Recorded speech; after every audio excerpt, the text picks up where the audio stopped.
उन दिनों मैं एक शहर में कारखाने में नौकरी करता था। एक दिन मेरा दोस्त मनीष गुप्ता अचानक काम पर ना आने से मुझे डबल शिफ्ट करनी पड़ी थी।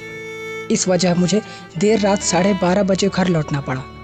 मैं काम पर आने जाने के लिए साइकिल का इस्तेमाल करता था। मुझे हर रोज़ घर जाने के लिए एक छोटा सा जंगल पार करना पड़ता था। उस रात आसमान में चमकती पूर्णिमा के चांद की रोशनी में आसमान की चीज़ें ठीक ठाक ही दिख रही थी। जब मैं जंगल के रास्ते से होकर घर जा रहा था, तभी मैंने पेड़ के नीचे बैठे एक बूढ़े आदमी को देखा। मुझ पर नज़र पड़ते ही वह बूढ़ा आदमी अपने पास बुलाने लगा। मैंने उसके पास जाकर अपनी साइकिल को ब्रेक लगाया। वह मुझे बोला, बेटा, क्या तुम मुझे गांव तक छोड़ दोगे तो तुम्हारे बड़े उपकार होंगे।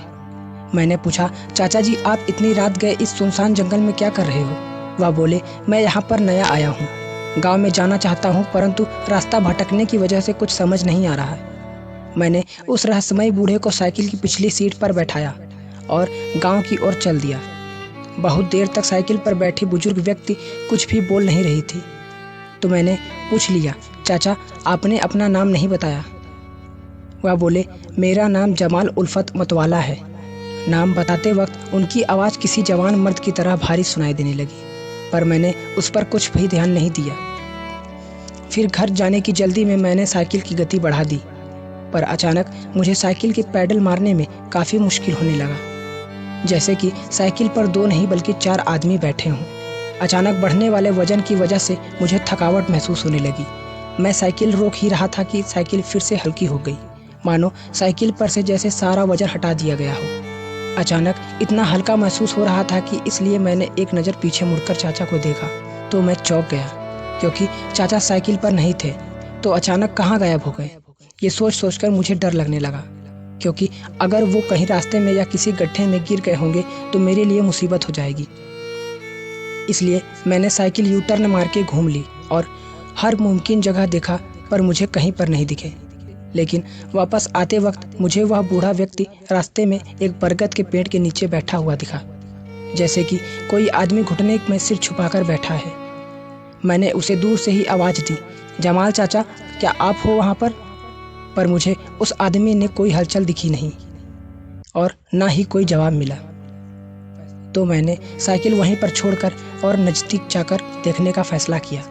फिर जब मैं उस बरगद के पेड़ के नज़दीक पहुंचा तो मुझे अचानक से खून जमाने वाली ठंड ने घेर लिया, मानो कोई इशारा हो कि यहाँ से भाग जाओ।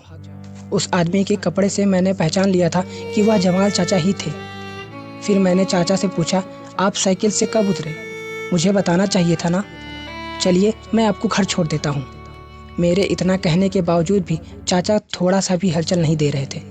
वो बस मुंडी को घुटने में बीच छुपाकर बैठे रहे। मुझे अब डर लगने लगा था और ऊपर से वहाँ पर इतनी ठंड थी कि मुझे यह लग रहा था कि कहीं चाचा का राम नाम सत्य तो नहीं हो गया। फिर उन्हें उठाने के लिए मैं धीरे से उनके नज़दीक गया। तभी मुझे अचानक सड़े हुई मांस जैसी बदबू आने लगी, मानो कोई लाश वहाँ पर बहुत दिनों से सड़ रही हो। फिर भी सांस रोककर मैंने चाचा के कंधों पर हाथ रख दिया। उस वक्त उस छोटे से स्पर्श से मुझे महसूस हुआ, उससे मेरे बदन में जैसे सिहरन सी दौड़ गई हो, जिससे मैं वहाँ से थोड़ा दूर जाकर खड़ा हो गया, क्योंकि चाचा का शरीर बिल्कुल किसी बर्फ़ की तरह ठंडा पड़ गया था। मैं उनकी तरफ डर से भरी निगाहों से देख रहा था। तभी उनमें से थोड़ी सी हलचल नज़र आई। उसके बाद जो भयंकर चीज़ मेरी आंखों के सामने खड़ी थी, उसे देखकर मेरे मुंह से निकलने वाली चीख ने जंगल के सन्नाटे को चीर कर रख दिया, क्योंकि जमाल चाचा का सिर अब उनके कंधों पर नहीं, उनके हाथों में था। उनका धड़ उनकी कटी मुंडी को हाथ में लिए हुए खड़ा था। उसके बाद मैं वहाँ से किसी शिकारी से डरे हुए खरगोश की तरह भाग गया। फिर वह प्रेत भी अपना कटा हुआ सिर हाथों में लिए मेरा पीछा करने लगा। मैं तुरंत साइकिल पर बैठा और पूरी जान लगाकर पैडल मारने लगा। थोड़ी दूर साइकिल चलाने के बाद वह भूत काफ़ी नज़दीक आ रहा था, लेकिन वह रात मानो जैसे उस शैतान की ही थी। और ऐन मौके पर मेरी साइकिल की चैन भी उतर गई। अब बस मेरी फट के हाथ में आ चुकी थी। मैंने साइकिल और साइकिल पे लटका हुआ मेरा टिफ़िन वहीं छोड़कर वहाँ से भाग गया और अपने प्राण मुट्ठी में समेटकर गांव की ओर तेज़ी से भागने लगा। और जब मेरे गांव के मुख्य प्रवेश द्वार के अंदर कदम रखा और एक नज़र पीछे देखा तो उस शैतानी बला ने मेरा पीछा करना बंद कर दिया था। वह भयानक बरगद का खबीस मुझे देखता ही रहा, क्योंकि गांव के प्रवेश द्वार के सामने हनुमान जी का मंदिर था। और प्रेत में इतनी ताकत नहीं थी कि वह वहाँ पर कदम रखे। तो दोस्तों, ये कहानी हमारी यहीं पर ख़त्म होती है। आपको स्टोरी कैसी लगी प्लीज़ कमेंट में ज़रूर बताइएगा। मिलते हैं नेक्स्ट वीडियो में, तब तक के लिए बाय।